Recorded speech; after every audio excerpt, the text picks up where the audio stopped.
Magandang gabi sa ating lahat. Magandang gabi sa mga nasa online.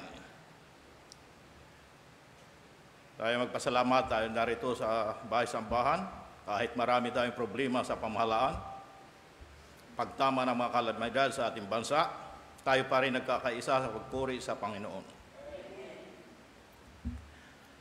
Bago tayo sa ating pagpapatuloy, inanayahan ko kayong tumayo sa ating panalangin.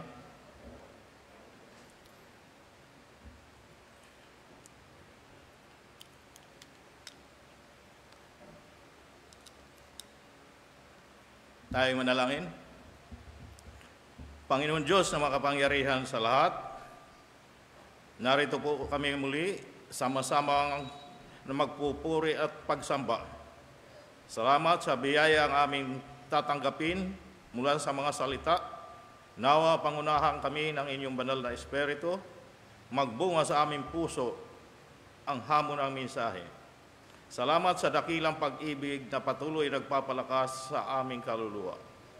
Nawa lubos ninyo kaming pagpalain at ang mga nasa online.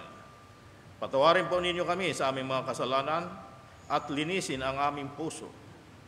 Maging kaluguran kami sa inyo, Panginoon. Kayo nawa ang aming mapapurihan.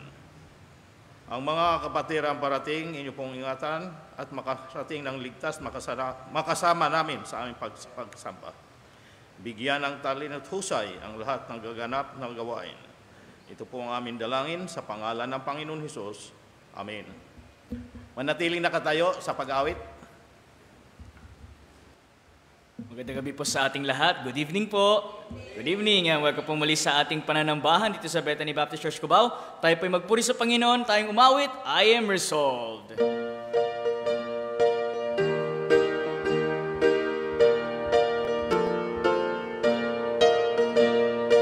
I am resolved no longer to linger, charmed by the world's delight. Things that are higher, things that are nobler, this have allured my sight. I will hasten to Him, hasten so glad and free. Jesus, greatest, highest, I will come to Thee. I am resolved to follow the Savior, faithful and true each day. Heed what He saith, do what He willeth, He is the living way.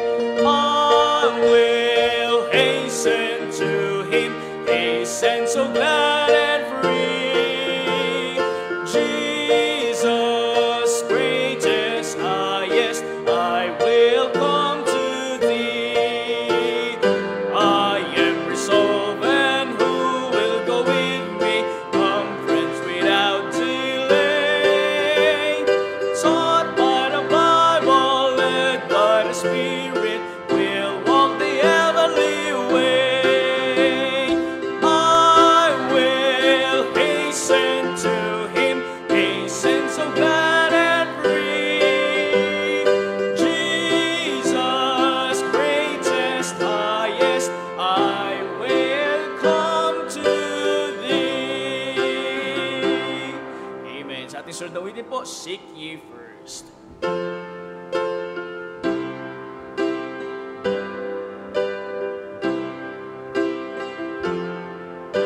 Seek ye first the kingdom of God and His righteousness, and all these things shall be added unto you. Hallelujah, hallelujah.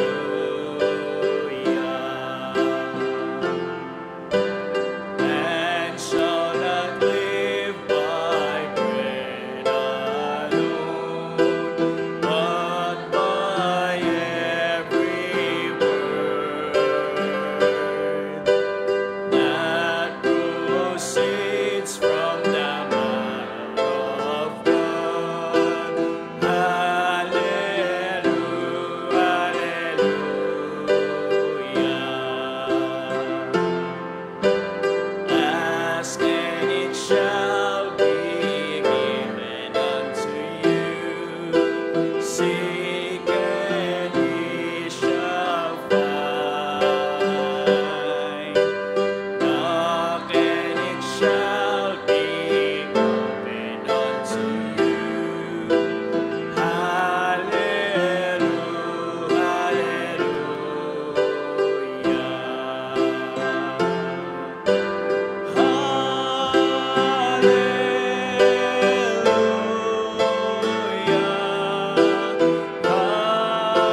kamustahin ang bawat isa habang umiikot po. Magkamay tayo habang inaawit. Do right!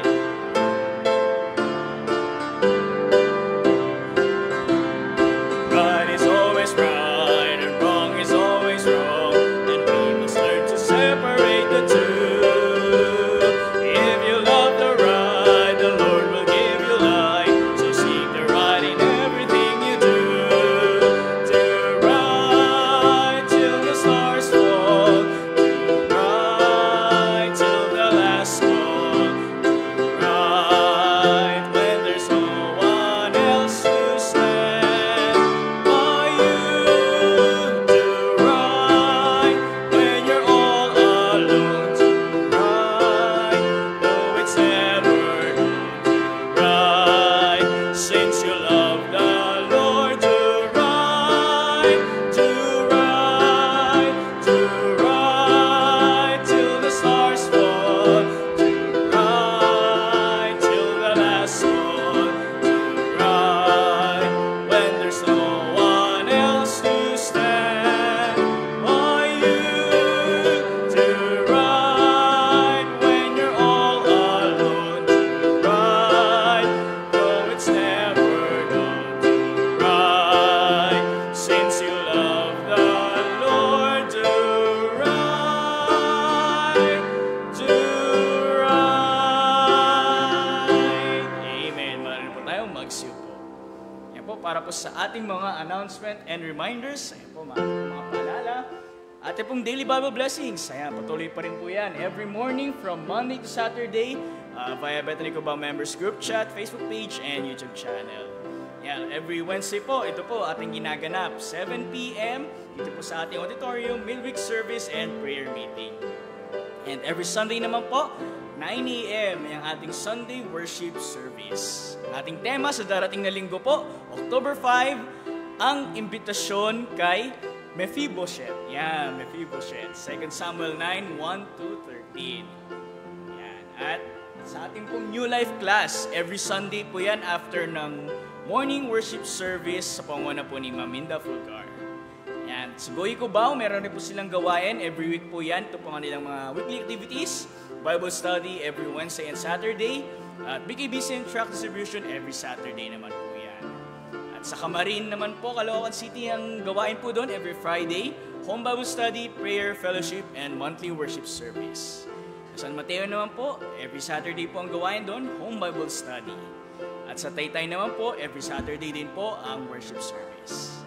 Yan. At every last Sunday of the month ay ang ating special missions gift giving. At ganoon na rin po ang Lord's Supper. Yan, every last Sunday rin po yan. At ganoon rin po ang ating first time visitor Sunday, every last Sunday po yan. So sa October 26 po yan. Yan. At every Sunday pa rin po. Ayan, each one bring one. At tayo po yung magdala ng ating mga bisita. Yan. At nalalapit na po. Ayan, December 17 to 21. Ilang months na lang. October na. November, December. Oh, 3 less than more than 2 months, malapit na. Ayan, 36 Missions Conference and 60th Church Anniversary. Kaya ating pong mga pledges, yan, ibigay na po natin yung mga kailangan na support at tulong po sa ating gawain na yan. So, tayo po muling tumayo lahat para po sa ating muling pag-awit sa Panginoon nating awitin, Kailan Pa.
ihanda ang ating puso at isipan sa paig na salita ng Diyos. At po tawagin na ating preacher po para sa ngayong gabi nito, Brother Renato Alegre. Amen. Muli, magandang gabi sa ating lahat. Magandang gabi sa mga nasa online. Ang pamagat ng ating paksa ngayong gabi, ano po? Ang pagtatalaga ng sarili sa Biblia. Ano po? Pagtatalaga sa pagbabasa, pag-aaral, at pagbubulay-bulay. Makikita ng ating teksto sa aklat ng Ezra, Kapitulo 7, versikulo 10. Basahin natin ang ating teksto ng sabay-sabay. Inanayahan ko kayong tumayo. Basahin natin ng sabay-sabay. Ezra Kapitulo 7, versikulo 10. Handa basa. Sapagkat inilagak ni Ezra ang kanyang puso na hanapin ang kautusan ng Panginoon at upang gawin at upang magturo sa Israel mga palatuntunan at mga kahatulan. Pagpalain nawa tayo ng Panginoon sa pagbasa ng kanyang salita. Tayo muna dumulog sa ating Panginoon. Salamat, Panginoon Hesus, sa mga salitang aming binasa at pagbubulayan. Naway maging gabay at kagalakan namin ang pagtatalaga ng sarili sa Biblia. At magpasyang isa puso ang pag-aaralan ng Biblia at pagsasagawa pagtuturo nito. Lubos po kami nagtitiwala at nananalig sa inyong kadakilaan at kapangyarihan. Pagkalubang punawa ng husay at kaalaman ang iyong lingkod sa paghahayag ng mensahe. Ito po ang aming dalangin sa pangalan ng Panginoon Hesus. Amen. Maaari na po kayong maupo.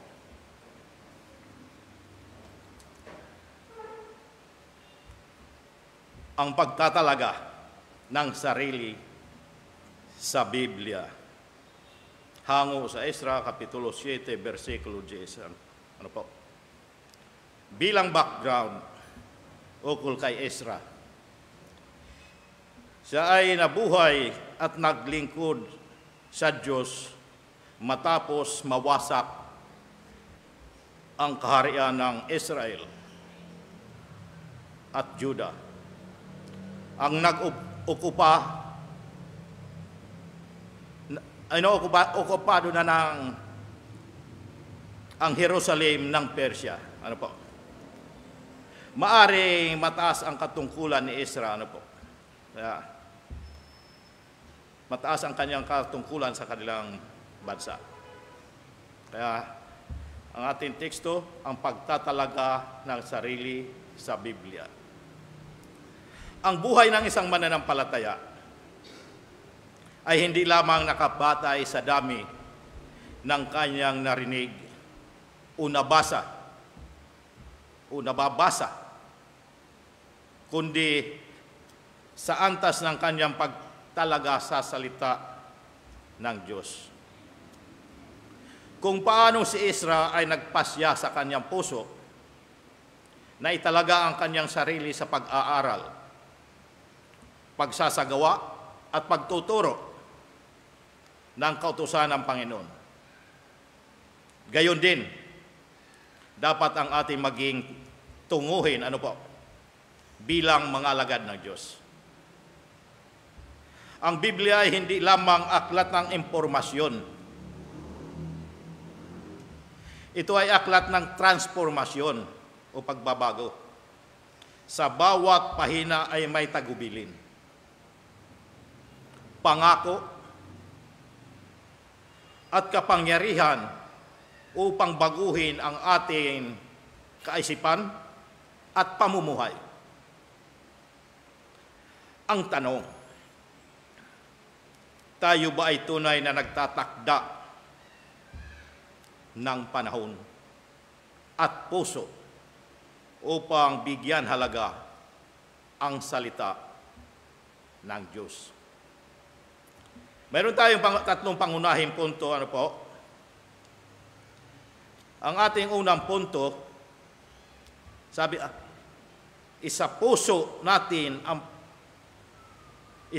natin pag-aralan ang Biblia.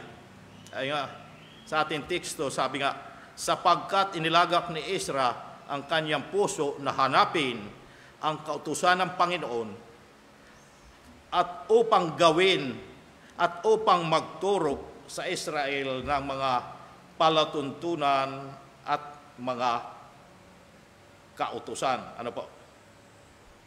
Si Ezra ay inilagak ang kanyang puso. Ibig sabihin, siya ay may kusang pagpapasya at hindi basta pagnanasa lamang, pagpapasya. Ang tunay na pag-aaral na Biblia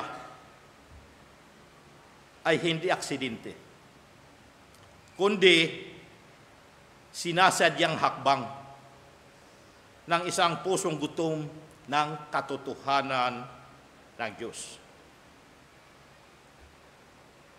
Tulad na lang halimbawa kung tayo gutom, ano po, sa pagkain pang pisikal, gumagawa tayo ng paraan upang makakain. Ganon si Ezra gumawa ng paraan upang mapunuan ang kanyang husay sa salita ng Diyos. Ayon nga sa ating teksto, inilagak ni Ezra ang kanyang puso upang hanapin ang kautusan ng Panginoon. Nagpapahiwatig ito ng kusang loob na pagpapasya, hindi lang gamit ang isip, kundi ang buong damdamin at kalooban din. Ang pag-aaral ng salita ng Diyos ay maihahambing sa paghahanda ng isang malaking handaan. Nangangailangan ito ng panahon, pagsisikap, at maingat na paghahanda upang maging makabuluhan. Ito rin ang ginawa ng mga pinuno ng Israel. Sacerdote, mga Levita, at si Ezra upang mag-aral ng salita, mag-aral ng kautusan. Ayon nga sa Nehemias, Kapitulo 8, versikulo 13. At nang ikalawang araw ay nagpipisan ang mga pangulo ng mga sambahayan ng mga magulang ng buong bayan, ang mga saserdote at mga Levita kay Ezra na kalihim upang makinig sa mga salita ng kautusan. Sama-sama sila na nakikinig kay Ezra. Makikita rin ang pinuno ng Levita doon at nagsama-sama upang mag-aral ng kautusan. Ipinakikita nito na ang pag-aaral ng Biblia ay hindi lamang tungkulin ng iisang tao, kundi sama-samang responsibilidad ng pamayanan. Kaya sila sama-sama sa pag-aral ng salita ng Diyos. Hindi lamang tungkulin ni Ezra, kundi ng lahat. Tularan natin, tularan natin si Ezra. Hindi lamang dapat pakikinig, pagbasa o pagsunod, kundi pag-aaral o mas malalim sa mga ito.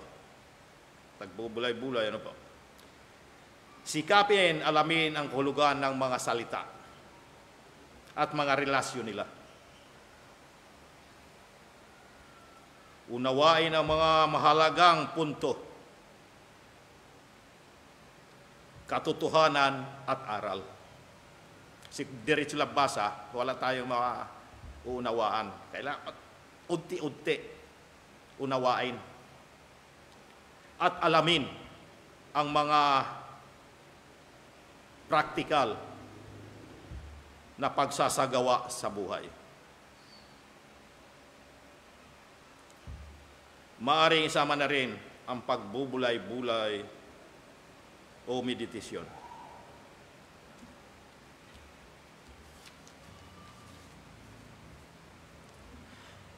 Ang layo ng pag-aaral ay makuha ang pinakakatas ng Biblia. Kung ihahambing natin sa inyo, ano po? Paano makakakuha ng gata? Hindi basta lamang tinitingnan ang nyog.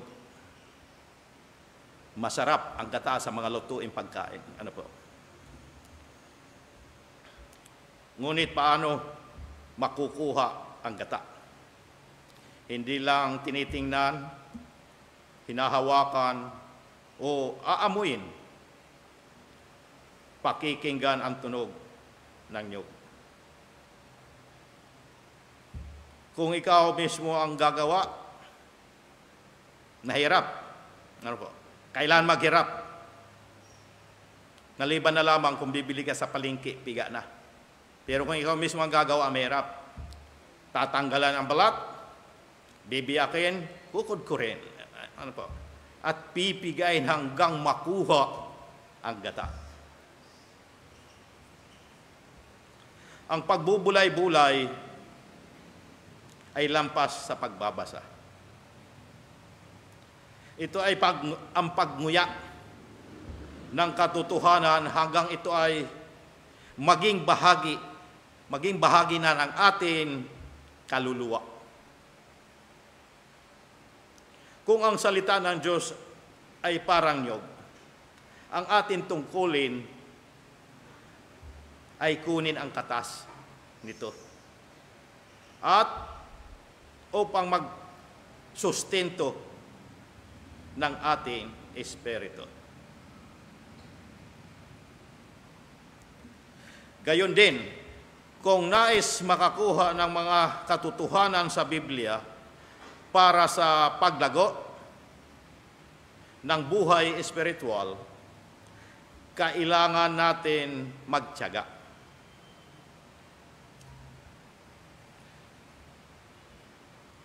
Magtiyaga magbasa. Ano po? Mag-aral at magsiyasat. Magbigay ng panahon. Dapat may panahon tayo. Hindi lang kung kailang gusto. Ano po? Magbigay ng attention at pagsisikap. Sikapin, unawain ang niluloob ng Biblia. Ano po? Kaya sinabi sa Josue Kapitulo 1, versikulo 8, na magbulay araw at gabi. Ayan o. Yung may guhit. At pagbulayan sa buong araw, ayon sa Awit Kapitulo 119, verse 19, ano po? Sabi nga, o gaano iniibig ko ang inyong kautusan, siya kong gunita buong araw. Sa pag-aaral at pagsasaliksik, buong araw nagsasaliksik. Ano po? Handa bang magtiyaga, mag-aral? Kahit sa pakikinig, na kung nais makinabang, kung handa, dapat makinig ng maayos. Ano po? At may pagtutuon. Hindi natutulog habang nakikinig. Wala pa naman natutulog. Maaga pa.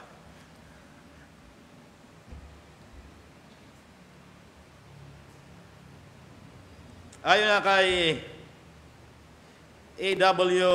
Tozer, ano po? Sa Tagalog nito, ang Biblia ay isinulat sa luha at sa luha nito malalasap ang kayamanan. Ang masusing pag-aaral ay nangangailangan ng pusong handang umiyak sa presensya ng Diyos. Hindi ito para sa taong nagbibiro lamang, kundi para sa seryoso sa kanyang pananampalataya.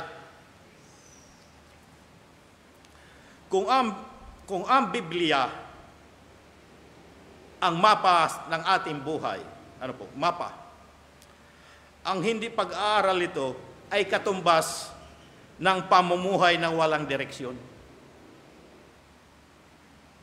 Ayon nga kay Max Rich, Tagalog na rin ang Kristiyanong pabaya sa pagbabasa ng Biblia ay pabaya sa pamumuhay Kristiyano. Malinaw na walang hiwalayan ang dalawa, laging magkasama. Ano po?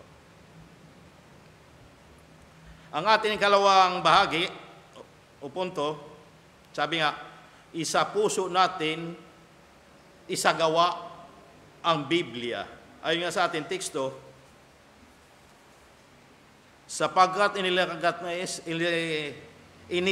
ni Ezra ang kanyang puso na hanapin ang kautusan ng Panginoon at upang gawin at upang magturo sa Israel ng mga palatuntunan at mga kautusan.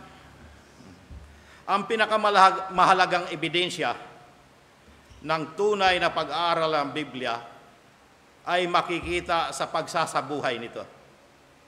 Nakikita sa ating buhay. Ang salita ng Diyos ay hindi lamang para maitala sa isip, kundi para makita sa atin gawain. Ayon nga sa ating teksto, inilagak ni Ezra ang kanyang puso upang hanapin ang kautusan ng Panginoon. Ang paglalagak ng puso at pagtalaga ng sarili ay ginawa rin sa pagsasagawa ng kautusan. Kung paano si Ezra ay nagtalaga ng puso upang mag-aral, ganun din ang kanyang pagpapasya na isabuhay ang salita ng Diyos. Okay. Ang salita ay nagiging makapangyarihan lamang kapag ito ay sinasagawa. Kapag drawing lamang o sinasabi at walang gawa, walang makikita, baliwala. Baliwala ang pinag-aralan, kundi hindi naman isasagawa. Sayang lang. Tayo lamang ay tulad ng mangmang na nagtayo ng bahay sa buhanginan at nawasa. Sayang. Ayon nga sa Mateo 7:26 at 27. Sabi dito, at ang bawat dumirinig ng aking mga salitang ito at hindi ginanap ay matutulad sa isang taong mangmang na itinayo ang kanyang bahay sa buhanginan. Madaling mawasak ang nasa buhanginan. Walang tibay na maasahan. At lumagpak ang ulan at bumaha at umihip ang mga hangin at hinampas ang bahay na yaon at nabagsak at kakilakilabot ang kanyang pagkabagsak. Kaya ang walang gawa, lahat salita lamang, ay madaling malimot at mawawala.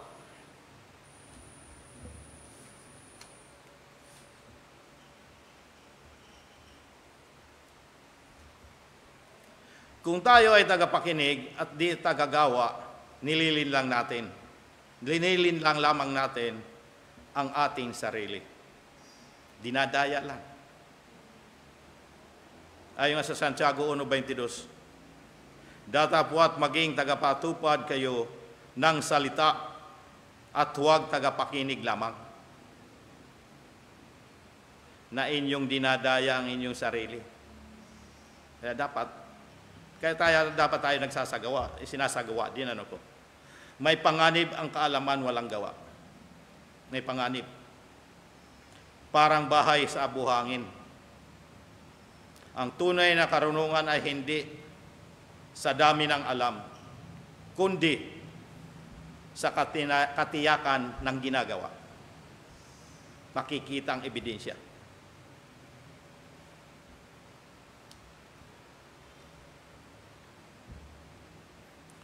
Ang Kristiyanong nakikinig at nag-aaral ng Biblia ngunit hindi ginagawa ay parang sumasakay sa carousel. Parang sumasakay lamang sa carousel, nakasakay kunyari sa kabayo. Gumagalaw ng taas baba, ngunit walang mapapatunguhan dahil umiikot lamang, paikot-ikot sa bahay at simbahan. Pero ganoon pa rin ang pagkatao at buhay. Walang pagbabago.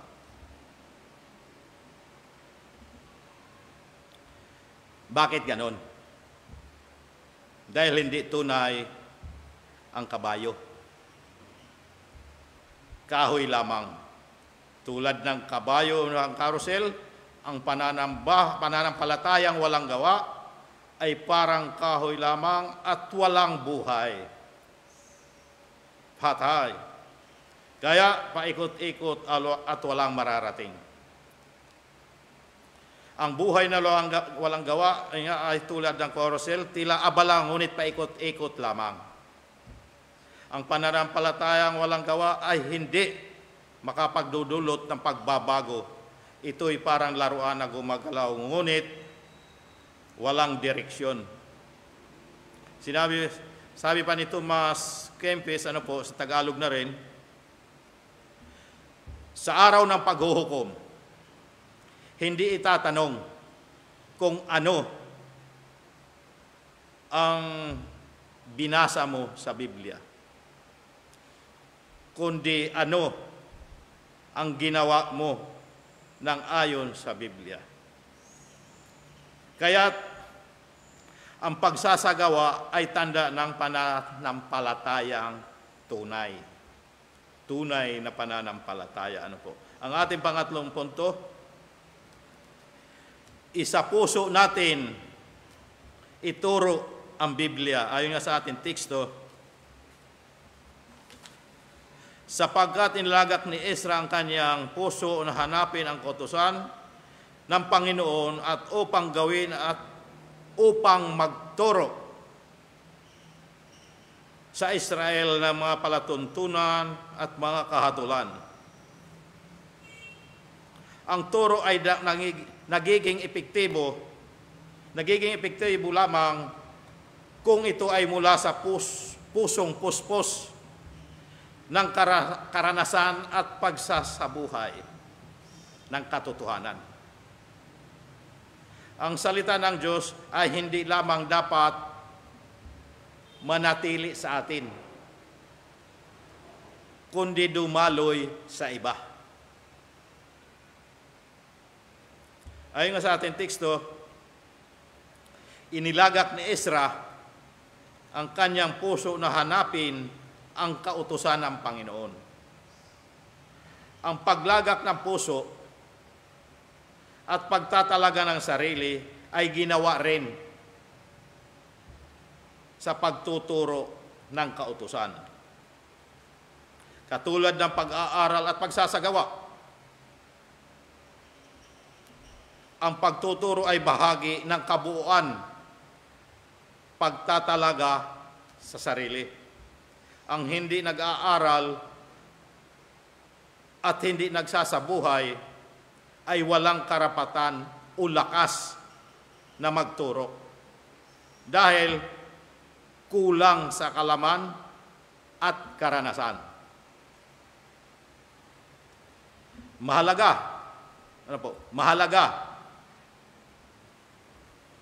at pansinin ang pagkasunod-sunod. Mag-aral, magsagawa, at magturo. Tama, dahil walang maisasagawa kung hindi nag-aaral at walang natutunan at wala namang karapatan o sigla at kapangyarihan magturo kung wala munang pagsasagawa sa buhay. Dapat makita muna sa sarili, sa ating buhay, ang ating tinuturo at isinasagawa.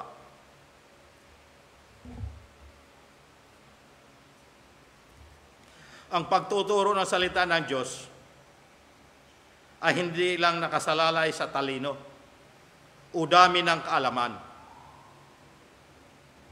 kundi sa bigat ng buhay na sumasailalim dito. Kapag ang isang tao ay nagtuturo ngunit hindi nakikita sa kanyang pamumuhay ang pag-aaral na kanyang sinasabi, mawawala ang bisa ng kanyang mensahe. Mawawala. Sayang lang. Ang tunay na lakas ng pagtuturo ay nagmumula sa buhay na nagiging patotoo ng katotohanan.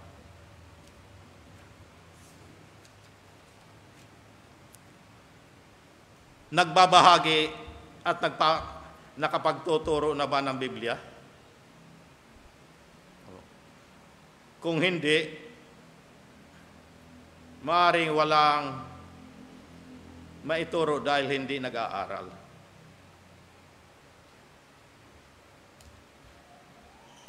Talaga bang tayo ay may nalalaman sa Biblia? Kung meron, binago na ba ang buhay natin? Kung meron, bakit hindi nagtuturo?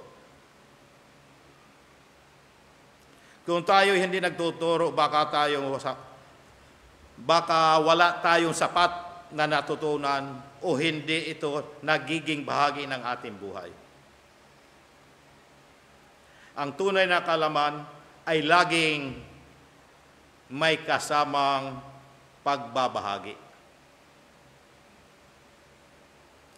Ang pagtuturo na hindi isinasabuhay ay walang saysay. Ang moral na bigat ng pagtuturo ay nagmumula sa ating sariling pagsunod.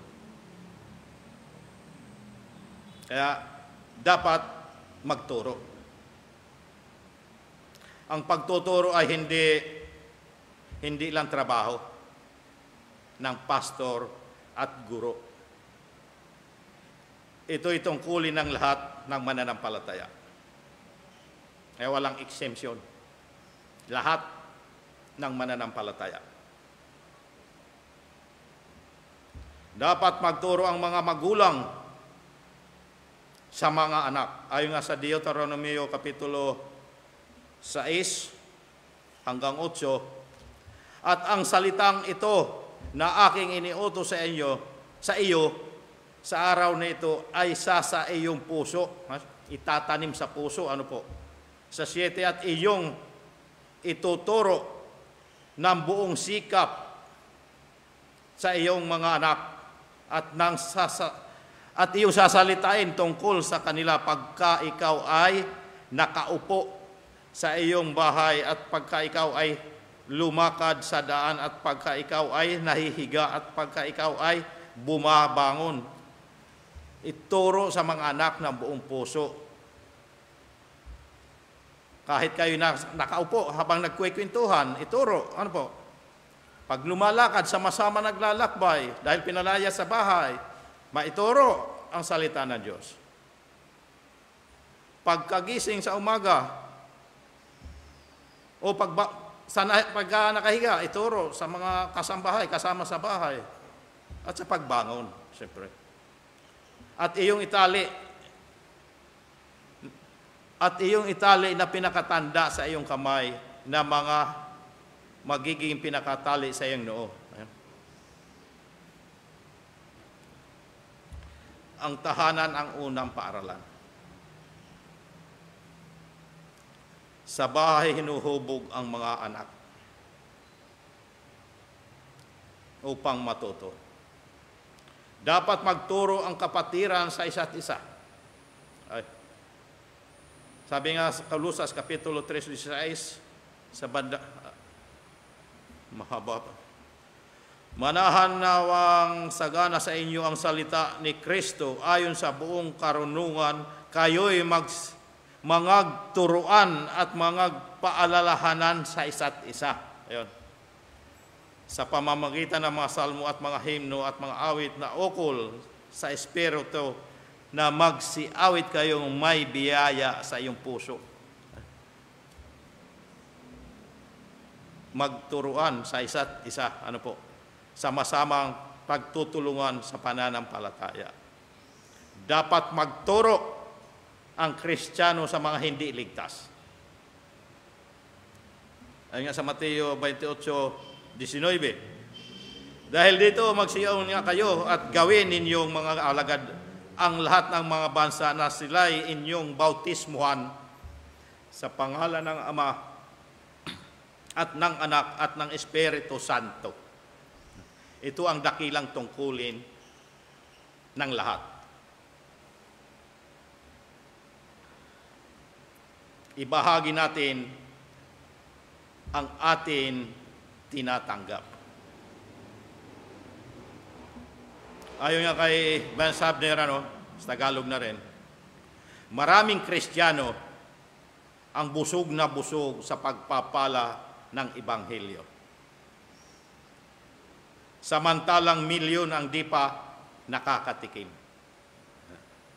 Ang pagpapahayag ng salita ay pagpapakita ng malasakit sa kaligtasan sa iba. Kaya ibahagi natin ang atin tinanggap sa iba. Bilang panghuli,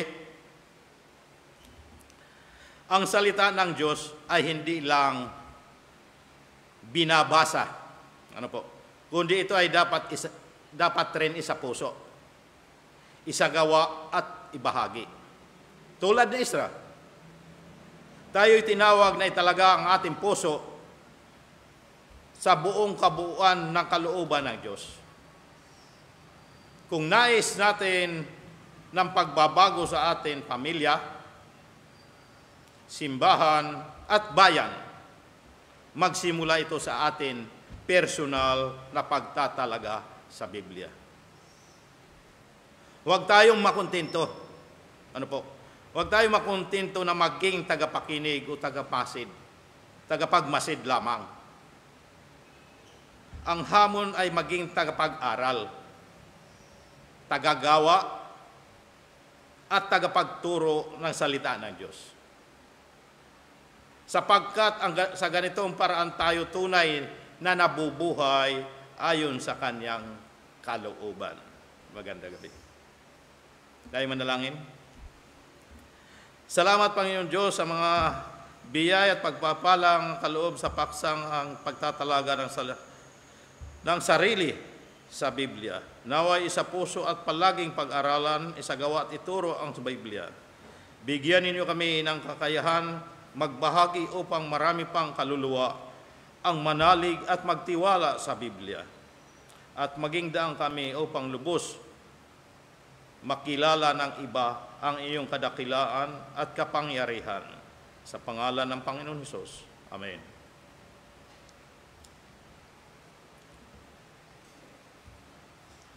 Sa ating pagkakaloob ayon sa Kawikaan, Kapitulo 3, versikulo 9 at 10. Sabi nga, parangalin mo ang Panginoon ng iyong tinatangkilik at ng mga unang bunga ng lahat mong ani. Sa gayoy, mapupuno ang inyong mga kamalig ng sagana at ang inyong mga alilisan ay aapaw ng bagong alak. Kaya ibigay natin sa Panginoon ang pinakamahusay na handog upang umapaw ang biyaya ng Panginoon sa ating mga lalagyan ng pera at pag-ari. Tayo manalangin. Salamat, Panginoon Hesus, sa mga salitang aming pinag-aralan ngayong gabi. Naway, bigyan niyo kami ng kalakasan, karunungan upang kami patuloy magtiwala at magtalaga ang aming sarili sa iyong banal na salita. Sa aming pagkakaloob, pangunahan mo kami, tipuin ang puso ng bawat isa na magkaloob ng may pag-ibig at kagalakan. Sa pangalan ng Panginoon Hesus, Amen.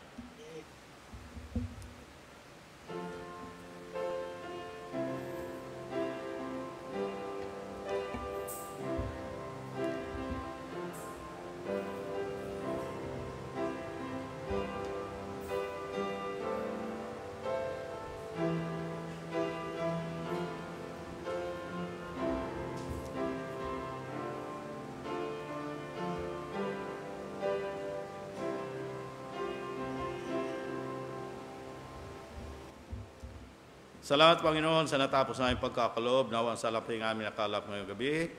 Aming itinataas sa iyong harapan upang iyong pagpalain. Magamit nawa sa bahay-sambahan ng naayon sa iyong kalooban. Ito kong aming dalangin sa pangalan ng Panginoon Hesus. Amen.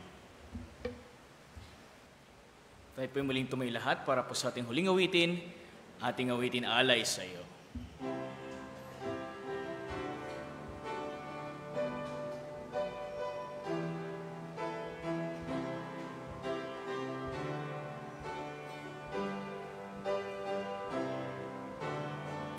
Tanging hangad ko'y makapiling ka, mukha mo'y mamasdan. Ikaw ang tangi kong kagalakan, magpakailan pa man. Alay sa'yo ay pagpupuri, walang tumbas na pagsamba. Ikaw lamang ang tanging daan, ikaw lamang ang susundan. Sa kaguluhan ng puso ko, ikaw lang ang tugon. Wala nang takot sa piling mo, apaw ang biyaya mo. Alay sa'yo ay pagpupuri, walang tumbas na pagsamba. Ikaw lamang ang tanging daan, ikaw lamang ang susundan. Jesus, ikaw nga ang dakilang Diyos, puso ko ay handog. Gawin mo lamang na iyong lingkod, kagalakay lubos. Alay sa'yo ay pagpupuri, walang tumbas na pagsamba. Ikaw lamang ang tanging daan, ikaw lamang ang susundan. Ikaw lamang ang tanging daan, ikaw lamang ang susundan.